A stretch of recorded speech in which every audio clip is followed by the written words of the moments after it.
suivi de déforestation dans de la surveillance aérienne. C'est le tout grand défi télé, voilà. On attend 6 minutes de vidéo, hein. Ici, photo qui est les vidéos. Ce qui est important, c'est la l'exploration des forêts pour les années suivies de déforestation, de l'Europe, ce sarki, aujourd'hui, ça va être aussi un terrain. Vitanareo, et la personne ici.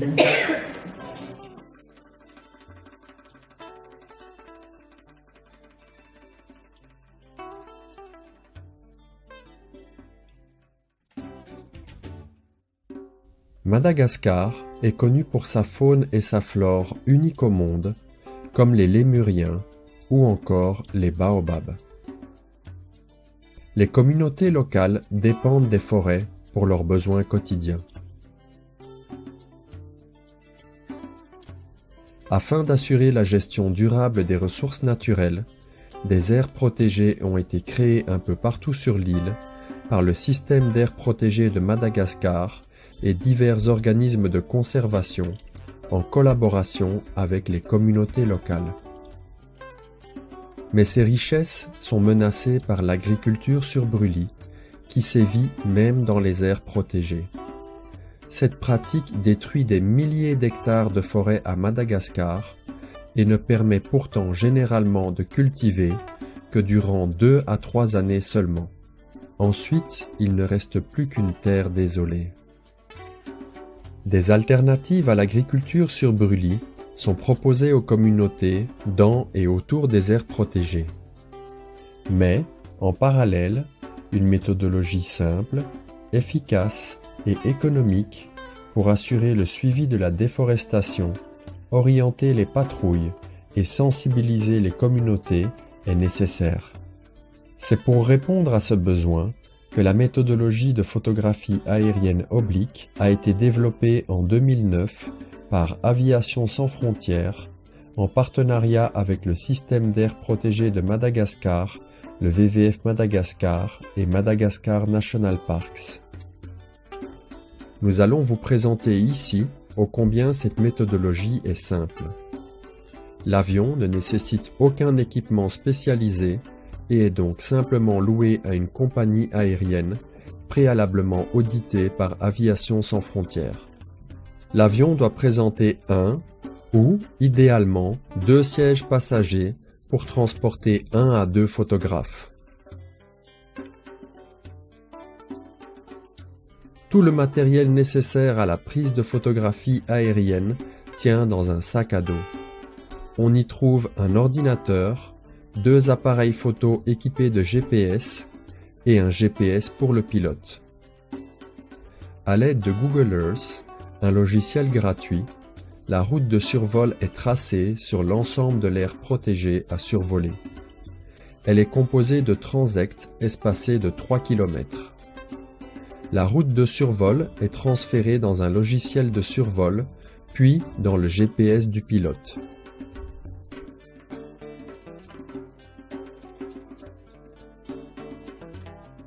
Le GPS est placé sur le tableau de bord du pilote qui n'a plus qu'à suivre les transects en maintenant une hauteur de vol de 2000 pieds ou 700 mètres sol. Tout le long des transects, les 2 photographes prennent 3 photos toutes les 3 secondes.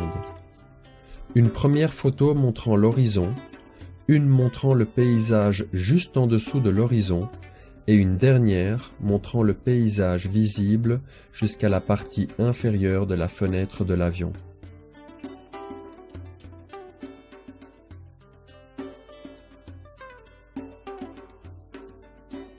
De retour au sol, les photos et la trace de survol sont téléchargées. Les photos sont comparées aux photos de l'année précédente ou aux images Google Earth les plus récentes si aucune campagne de survol précédente n'a été réalisée. Lorsqu'un nouveau défrichement est décelé sur une photo, les informations nécessaires sont reportées sur la photo grâce à un logiciel tel que Photoshop.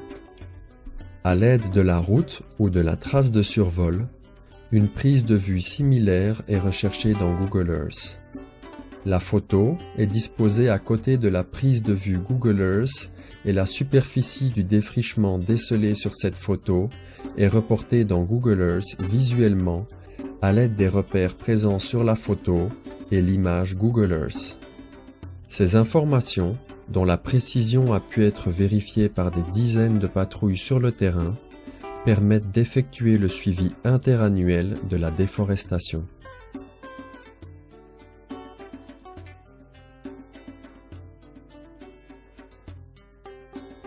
À l'aide des données reportées dans Google Earth, une carte de patrouille est élaborée.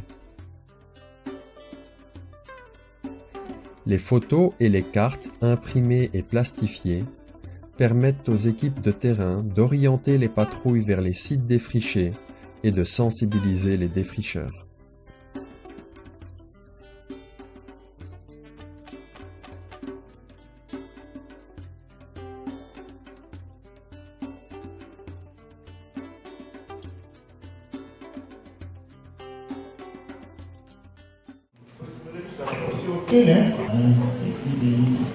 Tinha relativa à licença que teve o posmo.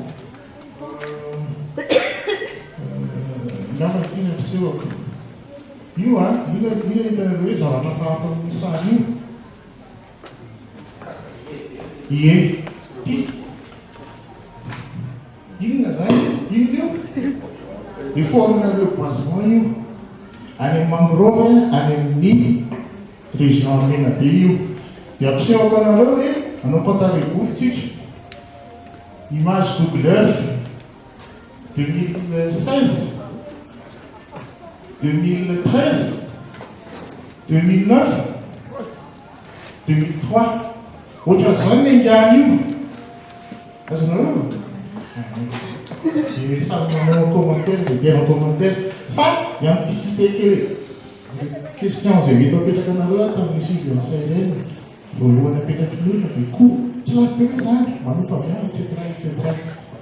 Partenariat io voalaza tao ny ministère, voalaza tao ny VF, voalaza tao aviation sans frontières Belgique en fait, voalaza tao Madagascar National Parks. Rehefa mitambatra dia mimaivana ny izy. Tadidio fa aviation sans frontières Belgique ny apport technique hoentiny dia resaka aviation ONG izy io bénévole reo olona reo. Ce qui fait que location d'avion tena koa amin'io. Les gaz retraités, et la gaz doit se faire salame. Farou, campagne, il s'attend à une campagne en période entre fin novembre et début décembre. En new, à dire que nous en new, fin saison 16, début de saison de pluie, à un maximum de déforestation, on a fait. Na défrichement. Fait-il photo ni forêt survolée découverte dans la photo 100%. Il faut faire aussi transférer l'ordinateur de giga, 10 milliers de photos. Tellement de photos là, dans le classement des photos, ça vient détecter les émissions de déforestation. Denis Farania, à peu près une superficie survolée, là, il y a une campagne. On a tout le temps, si c'est pas survolé, la famille est protégée au Madagascar National Parks, mais c'est protégé à la partenariat pour du rail, la 666, mais si tu as un transfert de gestion, pas campagne en moyenne, c'est 1 million, à peu près 1 million, plus de 1,5 million hectares par an, c'est une campagne. C'est que les chiffres à coup, les coûts, en 2017, le coût en 29 000 € pour 1 850 000 hectares. Je dirais comme ça, il faut la 10 ans en bailleur. Mais sur le 47 000 € de Madagascar, ça boule. Et c'est la question de ça, nul des affaires qui disent. Et alors, il y a une question. Eu vou na fornela da nada,